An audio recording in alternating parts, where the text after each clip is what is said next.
Lampu stadion mulai menyala, gemuruh tribun mulai terdengar dan malam ini pertandingan obrolan sepak bola kembali dimulai. Dari transfer pemain, panasnya rivalitas hingga drama di atas lapangan. Semua akan kita bahas di podcast Pemain Pengganti. Kalau gue bilang kebetulan, lo keberatan nggak?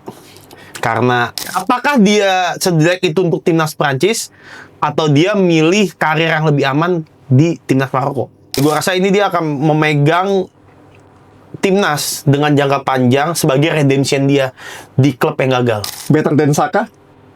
Oh, iyalah.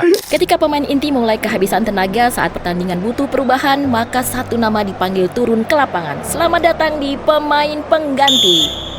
World Cup udah dimulai, ada generasi baru yang mulai bersinar. Nama-nama yang tadinya mungkin tidak dikenal, dan gue yakin abis ini udah mulai jadi incaran pasar. Kita akan membahas pemain-pemain players to watch yang sejauh ini sudah tampil di World Cup. Dari lo dulu, seperti biasa, Bang Undo. Coba lo sebutin dari beberapa match yang udah berlangsung semenjak pembukaan Mexico melawan Afrika Selatan kemarin. Sebutin satu pemain yang layak untuk kita amati bersama di pentas dunia ini. Menurut gua yang tidak dilihat oleh radar para penonton tuh Balogun dari AS. Oke, 2 gol di pertandingan pembuka ya untuk USA. Yes, kita tahu dia di Arsenal sempat menjadi wonderkid, sempat jadi banyak perbincangan sampai akhirnya dipinjam ke AS Monaco. Tiba-tiba di partai pembuka mencetak 2 gol dan lucunya ada fakta, dia masuk dalam daftar top scorer pemain US sepanjang masa Piala Dunia. Ya itu nggak heran kalau itu. Ya, jadi gua rasa ini kok pemain sebelum Piala Dunia dimulai nggak pernah ada yang nyebut satupun. Tuh. Tapi tiba-tiba langsung membuktikan dengan 2 gol. Lu mau bilang ini pemain kebetulan, gue bisa terima. Ini pemain jago, gue bisa terima. Tapi dari track record dia sebelumnya, menurut gue ajang ini di home, di kandangnya dia ingin membuktikan bahwa dia ada pemain yang layak untuk bermain kembali di Arsenal atau tim yang lebih besar dari AS Monaco. Dan gue setuju sama lu tadi. Nyaris tidak ada yang memperkirakan dan menyebut nama-nama ini ya sebelum Piala Dunia dimulai. Ada namanya Balogun. Tapi memang ya itulah yang kita bahas sebelumnya Piala Dunia. Apalagi Balogun bermain di depan publiknya sendiri di stadion termahal dari semua gelaran Piala Dunia. Harga tiketnya paling mahal ya di stadion itu. Paling mahal stadion itu. Dan pertandingan pembuka pula, kaki masih fresh. Dan gue benar-benar ngeliat Balogun di situ. Oke, ini sepertinya pemain yang mungkin dalam beberapa match ke depan akan terus menjadi ancaman bagi musuh-musuhnya ya. Lepas dari bagaimana racikan Pochettino yang bisa membuat USA itu bermain cukup apik ya menurut gua kemarin. Ya emang Pochettino punya satu misi di US kali ini, di World Cup kali ini untuk membawa US sejauh mungkin, mumpung dia home, dan dia juga ada janji sama Donald Trump katanya kalau gua akan membawa tim ini jauh dan dia akan dapat hadiah apa gitu. Gue lupa lah detail green flag atau apa gitu. Artinya ini motivasi lebih juga. Terus gue lihat juga ya Pulisic punya andil sangat besar di kemenangan 4-1 lawan Paraguay. Dan lucunya pertandingan US lawan Paraguay ini terakhir kali itu partai pembuka Piala Dunia pertama kali pada tahun 1930. Fun fact nih ya. 1930. Jadi 96 tahun yang lalu partai pembuka World Cup itu Paraguay lawan US. Sekarang baru ketemu lagi di World Cup. Dan hasilnya cukup meyakinkan bagi USA ya. Yes. Dan Balogun bukan 2 gol aja gitu ya. Dan dia benar-benar jadi ujung tombak yang benar-benar membuat gue ngeliatnya pemain USA itu cukup nyaman gitu ya bermain dengan adanya dia di situ. Yes, ya, ini andil pelatih ya. Gue ngeliat Pochettino setelah dari PSG terus dari Chelsea menerima tawaran US, dia punya bener-bener misi yang jangka panjang untuk negara ini. Dan kita tahu kan US ini bukan ya sepak bola, penggiat sepak bola lah. Tapi dengan arahnya ke Pochettino dan mungkin ada beberapa nama lain selain Balogun, ada Pulisic tadi, ada Weston McKennie dan ada yang lain. Jadi gue rasa ini dia akan memegang timnas dengan jangka panjang sebagai redemption dia di klub yang gagal. Ya, ya. Iya kan, dia kan redemption, dia Chelsea pecat, di PSG dipecat, akhirnya dia membuktikan. Gue yakin nih pelatih nantinya pengen balik lagi ke klub, cuman nyari batu loncatannya itu di sini. Balogun sekarang usia 24 ya? 24 atau 25? Kayak 23 24 deh. Antara segitu ya? Iya. Oke, dan menurut gue itu masa depannya dia mungkin setelah World Cup ini, tapi tergantung dengan match-match berikutnya ya. Tapi sesuai dengan pembahasan kita, dia akan menjadi players to watch menurut gue. Kalau gue, ya mungkin bukan cuma gue yang memperhatikan pemain muda berusia 18 tahun ini, the world at his feet saat ini setelah menampilkan permainan yang cukup sangat dewasa, tidak seperti usianya masih 18 tahun, yakni Ayub Bowadi. Ini pemain 18 tahun yang beberapa bulan yang lalu dia punya kesempatan untuk membela timnas Prancis. Tapi karena mungkin tidak dipanggil oleh Deschamps, akhirnya dia memilih untuk membela salah satu negara yang juga bisa dia pilih, yakni Maroko. Gue juga udah bilang Maroko ini salah satu calon kuat di Piala Dunia kali ini, tapi gue tidak memperkirakan ada pemain satu ini yang benar-benar bisa mengisi lini tengah Maroko segitunya. Apalagi lawannya kemarin Brazil, ada Bruno Guimaraes di situ, ada Casemiro juga di situ, tapi ternyata yang bisa menguasai lapangan tengah adalah pemain 18 tahun. Ya meskipun secara keseluruhan bukan man of the match, tapi kalau misalkan kita bilang players to watch, iya anak ini. Kalau gue bilang kebetulan, lo keberatan nggak? Karena Brazilnya itu nggak, gue merasa Brazil di match kemarin ya, itu nggak kompos satu tim. Jadi terlihat timpang banget di tengah. Casemiro dan Bruno nih kerja sendiri karena winger kan maju semua, winger mas striker. Jadi gue merasa untuk pemain tengah manapun yang punya skill set bagus itu bisa menguasai. Tapi kalau kita bicara player to watch, sebenarnya sangat menarik ya. 18 tahun, cuman gue mau ke lu tidak dilirik timnas Prancis. Apakah emang pemain ini sebenarnya nggak hebat-hebat banget? Karena logika gue ya, kalau pemain ini jago banget, Didier Deschamps Prancis ditelepon untuk lu masuk timnas Prancis. Tapi gue nggak tahu sampai sekarang apakah dia pernah dihubungin atau pernah diajak. Karena biasanya pemain yang dari Prancis, Belanda, Maroko itu alasan nomor satu adalah, ya gue nggak mau saingan di sana. Gue mau Maroko aja dapat jam terbang yang lebih. Kita bicara Hakim Ziyech menolak Belanda, dia pilih Maroko. Brahim Diaz punya kesempatan membela timnas Spanyol, tapi dia akan kalah saing dan dia pindah ke Maroko. Apakah Ayub Bowadi ini adalah seperti mereka yang gue mendingan milih Maroko untuk karir timnas jangka panjang daripada gue harus bersaing di Prancis? Gue tidak menyalahkan itu. Tapi ketika dia memang punya bakat yang luar biasa, masa timnas Prancis nggak ngebujuk dia atau nggak ngambil dia? Padahal dia itu kapten U21 timnas Prancis. Gue lebih merasa bahwa ya sesuai skemanya Deschamps kita bahas kemarin, tidak ingin menebalkan pemain tengah dan pemain tengahnya sudah cukup, sehingga memang dia mungkin tidak mendapat tempat di situ dan tidak mendapat panggilan dari Deschamps karena menurut Deschamps mungkin sudah cukup dengan 5 atau 6 pemain yang sudah dia yakini itu akan menjadi skuad terbaik. Kante udah tua, Rabiot udah tua, masa dia nggak mau ngisi? Mungkin harapannya itu next World Cup. Kan nggak mungkin lah, dia udah pilih Maroko, udah main nggak bisa. Enggak, maksudnya tidak menyangka bahwa dia akhirnya memilih untuk Maroko. Karena menurut gua banyak yang bilang juga bahwa kalau U21 Prancis itu belum tentu panggil senior. Banyak pemain usia 18 tahun, U17 tahun, Lamine Yamal langsung masuk senior kalau emang dia jago banget. Warren Zaïre-Emery itu sangat sabar. Dari dia muda di PSG, dia pilih Perancis, dia sekarang dia akan dapat tempat. Ini gue bukan mau menyudutkan pilihan dia, tapi gue bertanya pada diri gue sendiri. Apakah dia sejelek itu untuk timnas Perancis atau dia milih karir yang lebih aman di timnas Maroko?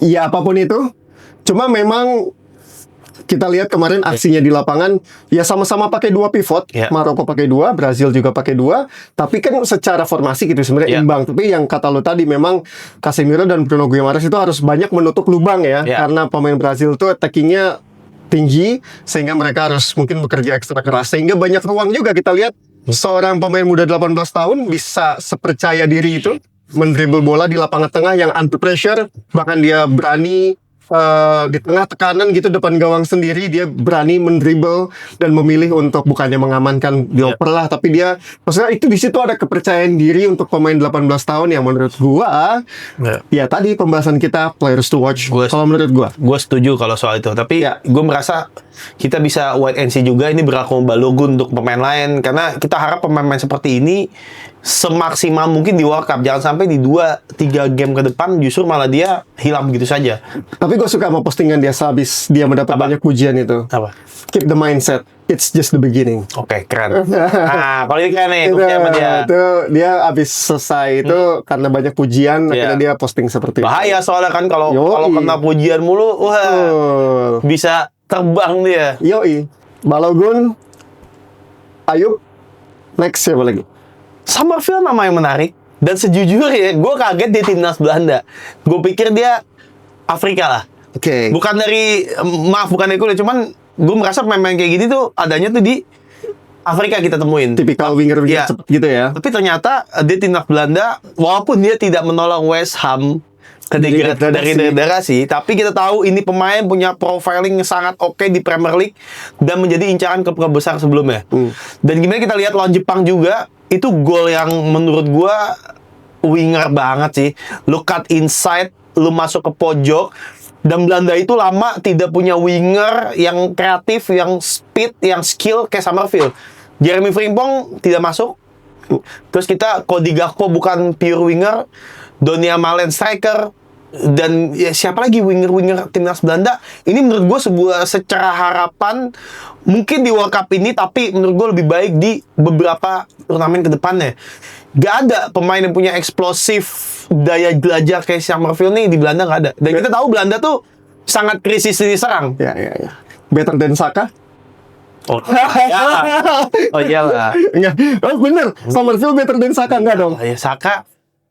Ya nanti tuh Saka nantilah. Enggak maksudnya. Nantilah. Ada yang marah-marah. Kan sama posisinya, sama-sama right winger gitu Ya ya. kalau sekarang gue pegang Summerfield sama Saka. Oh gitu. Saka musim kemarin kan Iya sih. limpung. Kalau bahasa kita tuh limpung. Cedera-cedera. Dan seperti memberikan, gua kan suka Belanda ya. Bener kata lo tadi, Belanda itu krisis lini serang. Krisis pemain yang eksplosif seperti ini, dan menurut gua Summerfield ini cukup memberikan warna baru sih. Kita tahu nih ya, pemain Belanda itu kan kayak Gakpo yang jangkung-jangkung, Weghorst gitu-gitu kan. Depay udah nggak selincah dulu mungkin ya. Jadi bener banget kata lo, kayak Frimpong nggak masuk kan. Dan ya ini memberikan warna baru sih menurut gua untuk Oranje. Pemain seperti ini. Dan ini kan ya Belanda bukan tim yang diunggulkan, bukan tim yang dianggap flop. Belanda masih dalam underdog menurut gua, seperti di World Cup 2022, seperti di Euro 2024 kemarin. Jadi dengan ada Summerfield nih sebuah warna baru untuk Belanda bisa lebih jauh. Tapi yang jadi masalah tetap pelatih. Apakah Ronald Koeman bisa memanfaatkan secara maksimal kualitas Summerfield, terutama dari segi efektivitas dan juga eksplosivitas. Dan iya itu dia sebagai right wing bisa cutting. Ya mengingatkan gue dengan pemain seperti Arjen Robben yang sudah lama ya, pemain-pemain seperti itu yang tidak mengisi timnas Belanda dalam beberapa tahun terakhir, seingat gue ya. Jadi ya oke, ini menarik pemain yang satu ini, meskipun tadi tidak bisa menolong West Ham dari dari degradasi. Itu masalah West Ham-nya berat banget gitu loh. Dia udah coba ngangkat, ya udah nasib. Dan justru menurut gue kesempatan yang bagus dia untuk move ke klub yang lebih besar ya ketika West Ham degradasi. Betul. Dan gue yakin dia akan pindah, cuman gue belum kebayang di mananya. Mungkin Liverpool. Ada kanan Summerfield, kiri Cody Gakpo. Tapi kan udah bukan slot pelatihnya. Ya, ada Iraola sih. Ini menarik lah. Kalau lu, coba kita tadi udah Eropa, terus juga udah Afrika, coba dari Asia. Kita pengen tahu. Kalau gue jelas dari match Belanda versus Jepang kemarin, ini gue yakin pemain yang hampir pecinta bola Eropa mungkin tidak menyaksikan pemain ini, padahal dia bermain di Eropa, yakni pencetak gol ke gawang Belanda, Keito Nakamura. Udah tidak muda, 25 tahun, maksudnya bukan wonderkid. Tapi Keito Nakamura ini menurut gue setelah ini layak naik level. Saat ini dia main di Stade de Reims di Liga 2-nya Prancis. habis ini gue yakin dia at least akan dilirik oleh tim Ligue 1 atau dari klub-klub lain. Kemarin kita lihat bagaimana seorang pemain dari kasta kedua ya, dari sebuah Liga Prancis, tapi benar-benar bisa bermain sebagus itu, sepercaya diri itu. Dari sisi kiri dia memang bermain di left wing, bisa jadi striker juga si Keito Nakamura itu. Dan kemarin kita lihat golnya meskipun sedikit menyentuh Daizen Maeda, tapi menurut gua itu benar-benar hasil dari cuttingnya dia dan benar-benar mengincar sisi kanan kiper, dan itu nggak bisa dibendung sih menurut gua. Itu susah sih, walaupun nggak kena kepala juga tetap masuk menurut gua. Bukan yang gol pertama, yang kaki Daizen Maeda. Oh ya, oke, kaki ya. Kaki. Ya, tapi tetap terhitung golnya si Keito Nakamura. Dan menurut gua setelah ini pemain itu akan ada yang ngangkut sih. Kayaknya pemain kayak dia, feeling gue ya, dia akan ke Liga Jerman sih. Why? Kalau dilihat dari sistem timnas Jepang, Liga Jerman itu sebuah destinasi yang cukup oke untuk batu loncatan. Kita lihat yang terakhir itu Daichi Kamada dari Eintracht Frankfurt, habis juara Europa League di Premier League, terus juga sebelumnya ada Wataru Endo. Terus ya gue nggak tahu lagi, tapi gue rasa dari style timnas Jepang dan Nakamura sendiri, itu Liga Jerman adalah tempat atau wadah yang sangat pas untuk dia berkembang ke depannya. Cuma memang yang mungkin agak sedikit menjadi pertimbangan, gue setuju. Mungkin tim Premier League belum akan terlalu melirik pemain ini karena memang secara usia dia bukan wonderkid gitu ya, bukan yang 18, 19, 20 di mana tim-tim Premier League suka nih ya ngambil pemain dari usia seperti itu. Dan dia memang di usia prime untuk seorang pemain bola, yakni di usia 25 tahun menjelang ke 26 tahun. Kalau misalkan pilihannya ke Liga Jerman, gue sih happy sih. Even dia mengikuti beberapa kompatriotnya timnas Jepang main ke Liga Belanda pun tapi Liga Belanda kasta tertinggi ya, divisi ya. Itu juga menurut gue udah sebuah ini sih pencapaian bagi Keito Nakamura. Bagi orang-orang yang mengikuti timnas Jepang, mungkin Keito Nakamura ini cukup mereka itu cukup kagum melihat perkembangannya karena memang dia itu pemain yang sebenarnya nggak seperti ini. Team player, tapi sering ada keraguan-keraguan. Tapi pertandingan kemarin di luar ekspektasi banyak fans tim Jepang sih menurut gua. Tapi emang Jepang itu udah harus naik level seperti itu ya. Yeah. Just kita lihat rentetan Jepang dari 2018, 2022 harus punya sisi egois gitu loh. Lu boleh tim player, tapi kalau lu untuk next step, lu harus egois. Dan gue lihat ada di diri dia yang mau melakukan sesuatu perubahan lah. Artinya nggak secara teknis mulu. Ada kesempatan syuting, dia syuting. Bukan ada kesempatan syuting, dia passing cari aman. Itu kan sebenarnya Jepang tipe player begitu. Nah, jiwa egois itu menurut gua harus ditanamkan untuk setidaknya kalau Jepang sampai semifinal, menurut gue Jepang naik level. Tapi kalau cuma sampai 16 besar, 4 final, ya Jepang kayak biasa aja. Gue tahu Nakamura soal itu harus belajar sama siapa? Sama Kubo. Kubo tuh kayak gitu. Kubo menarik. Kubo tuh salah satu pemain Jepang di mana tim ini sangat sistem, passing. Kubo tuh salah satu yang lu tadi bilang. Ada egoisnya, cuma memang karena dia di antara pemain-pemain Jepang dia jago dan syutingnya kenceng, syutingnya cukup terarah, dan mungkin dia salah satu yang paling sering berani untuk melakukan aksi-aksi seperti itu. Jadi bisa belajar lah. Walaupun ya seumuran sih sebenarnya. Tapi gue siapa ya, back atau kiper yang player to watch ya? Gue belum lihat ya. Untuk ya nggak harus main muda lah. Gue ada kiper yang players to watch. Siapa? Patrick Beach, kipernya Australia. Oh. Yang kemarin bikin Turki frustasi. Iya. Nggak mudah, cuma mudah ya. Turki, Arda Güler, Hakan Çalhanoğlu, dia bikin 8 save kemarin. Gua itu enak ditonton ya kemarin jamnya, karena jam 11 siangnya kita tuh. Iya. Main di Vancouver kan, di Kanada kan. Betul. Gini dong mainnya kan, gua jadi nontonnya enak nih, merhatiinnya nih. Jadi gua mainnya enak kemarin jam 10-an lah, jam 10-an pagi di kita kan. Iya. Dan itu jago juga nih kiper. Lawan Indonesia begitu nggak ya kemarin ya kiper itu ya? Nggak apa Turki yang overrated? Iya lagi. Pelatihnya Vincenzo Montella yang main batang kayu. Siapa jelek loh, ya nggak? Iya. Jelek banget loh. Jelek. Untuk level ya Turki pemain yang bagusnya Arda Güler, wonderkid, Hakan Çalhanoğlu ya senior. Sisanya siapa? Kenan Yıldız nggak main dari awal. Iya. Jadi ini tim kayaknya pulang lebih cepat sih. Kalau dia nggak bisa mengamankan poin di match kedua ya, dia harus benar-benar bebenah. Karena Turki cukup lumayan di red untuk berada di babak selanjutnya. Ya Turki ya. Lagi ada Arda Güler di sana. Ya Kenan Yıldız mau menari-nari kan di Piala Dunia. Masa ini kan panggung buat dia juga gitu loh. Ternyata dibikin nari-nari oleh tim Asia. Asia ya. Kan banyak yang bilang kok Australia Asia sih. Ya mungkin mereka nggak mengikuti. Kalau Australia tuh secara turnamen mereka ikutnya di Piala Asia. Meskipun secara benua di Australia, Oceania, tapi kan kita sebut dia sebagai tim Asia karena memang secara turnamen dia ikutnya di Asia, Australia. Dan itu oke kiper. Emang 8 save tapi ya bukan yang save yang berbahaya ketimbang Zion Suzuki kemarin lawan Belanda. Lebih krusial save-nya benar-benar yang almost goal gitu, tapi dia bisa menghentikan Suzuki itu kemarin oke lawan. Tapi menarik sih Australia nih bisa unjuk gigi lebih jauh lah. Karena kan ketika dia menang, itu kan ada satu step ya. Orang nge-rate pertandingan itu ya ini game milik Turki gitu loh. Tapi ya defensif dia, disiplin dia, itu yang membuat dia menang. Satu lagi mungkin. Siapa kira-kira players to watch?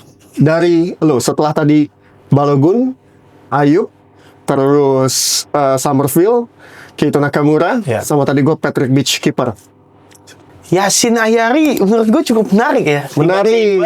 Dari Brighton nggak kelihatan mencetak gol pembuka dan penutup di pertandingan Swedia lawan Tunisia 5-1 ya. 5-1 walaupun ada andil Victor Gyökeres, ada Alexander Isak, tapi ini pemain yang sama seperti Balogun, tidak ada yang membicarakan, tidak ada yang peduli, tapi dia tiba-tiba mencetak gol dan ini bakal jadi sorotan di 2 match ke depannya. Dan gol pertama dan gol kedua dia banger semua itu. Yes, banger semua. Gila sih itu. Ini cukup menarik ya. Mungkin secara gue nggak tahu ya, secara skill atau kemampuan kayaknya bukan yang di atas rata-rata dibanding main lain. Cuma ketika dia bisa mencetak gol banger 2 gol, ini menurut gue untuk kedepannya sangat menarik untuk dilihat dan aksi-aksinya seperti apa. Karena pemain-pemain kayak gini nih biasanya entar golin lagi lah, entar assist lah. Iya. Dan satu lagi yang di-highlight dari Yassin Ayari ya. Kemarin itu adalah ya namanya Piala Dunia. Cerita sekecil apapun diangkat. Ya dia kemarin karena dia orang tuanya Tunisia. Dia ketika gol itu dia tidak selebrasi. Oh iya betul. Dia tidak selebrasi. Meskipun ini gol perdana di pentas bola terbesar di dunia. Tapi dia memilih untuk meminta maaf. Karena itu adalah darah orang tuanya dari Tunisia. Dia bisa memilih Tunisia sebenarnya. Keren Yassin Ayari. Jadi itu juga yang membuat bumbu-bumbu udah golin 2, golnya Dodo aja banger. Respect ke Keren. Salut. darahnya gitu. Oke. Itu dia tadi players to watch versi kita sejauh ini ya. Kita akan menanti masih panjang Piala Dunia ini. Balogun, Ayubi, Nakamura, Summerfield, Patrick Beach, dan Yassin. Kalau kalian punya pemain yang menurut kalian wajib untuk kita ikuti di Piala Dunia kali ini, tulis di komentar. Thank you Bang Gundo. Thank you. See you di pemain pengganti selanjutnya. Peluit panjang sudah dibunyikan, tapi obrolan bola nggak akan pernah habis. Sampai jumpa di pemain pengganti. Tidak ada VAR untuk pendapat di sini. Semua bebas berdebat di pemain pengganti.